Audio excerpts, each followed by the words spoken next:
9 മാസം വയറ്റിൽ ചുമന്ന, വേദന സഹിച്ചു ജന്മം നൽകിയ, വിശന്നപ്പോൾ ഭക്ഷണം മാറ്റിവെച്ച് മക്കളെ ഊട്ടിയ, രാത്രികളിൽ ഉറങ്ങാതെ കാത്തിരുന്ന നിസ്വാർത്ഥമായ സ്നേഹത്തിൻ്റെ പേരാണ് അമ്മ. എന്നാൽ ഇവിടെ പണത്തിനും സ്വത്തിനും ലഹരിക്കും വേണ്ടി പെറ്റമ്മയുടെ ജീവനെടുക്കുന്ന മക്കളുണ്ട്.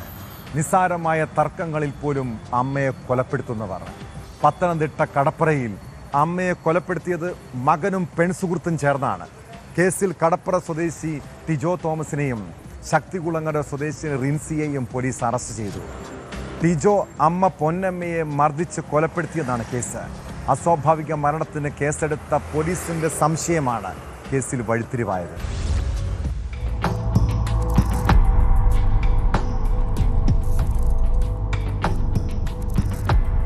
തിങ്കളാഴ്ചയാണ് പൊന്നമ്മ തോമസിനെ മരിച്ച നിലയിൽ കുമ്പനാട് സ്വകാര്യ ആശുപത്രിയിൽ എത്തിച്ചത്. മരണത്തിലെ പോലീസിന്റെ സംശയങ്ങളാണ് കേസിൽ വഴിത്തിരിവായത്. മൃതദേഹത്തിലുണ്ടായിരുന്ന പരിക്കുകളും സംശയം ബലപ്പെടുത്തി. സംശയങ്ങൾ ജില്ലാ പോലീസ് മേധാവി ആർ ആനന്ദ് IPS അറിയിച്ചപ്പോൾ വിശദമായ അന്വേഷണത്തിന് നിർദ്ദേശിച്ചു. തുടർന്നുള്ള പോലീസ് അന്വേഷണത്തിലാണ് കൊലപാതകത്തിന്റെ ഞെട്ടിക്കുന്ന വിവരങ്ങൾ പുറത്തായത്.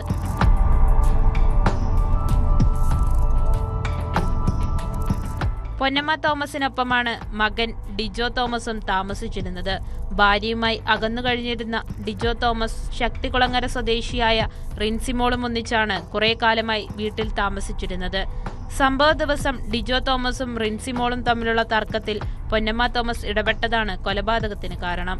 തർക്കത്തിലിടപെട്ട പൊന്നമ്മ തോമസിനെ ഡിജോ തോമസ് ക്രൂരമായി മർദ്ദിക്കുകയും ശ്വാസം മുട്ടിച്ച് കൊലപ്പെടുത്തുകയുമായിരുന്നു. സംഭവം സാധാരണ മരണമാക്കി മാറ്റുകയായിരുന്നു പ്രതികളുടെ ലക്ഷ്യം. പോലീസിന്റെ അവസരോചിതമായ ഇടപെടലിലാണ് പൊന്നമ്മയുടെ മരണം കൊലപാതകമാണെന്ന് തെളിഞ്ഞത്. കോടതിയിൽ ഹാജരാക്കിയ പ്രതികളെ റിമാൻഡ് ചെയ്തു.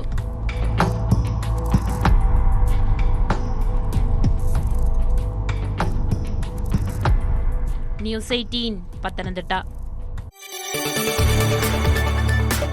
കൂടുതൽ വാർത്തകൾക്ക് news 18 Keralam YouTube channel subscribe ചെയ്യുക.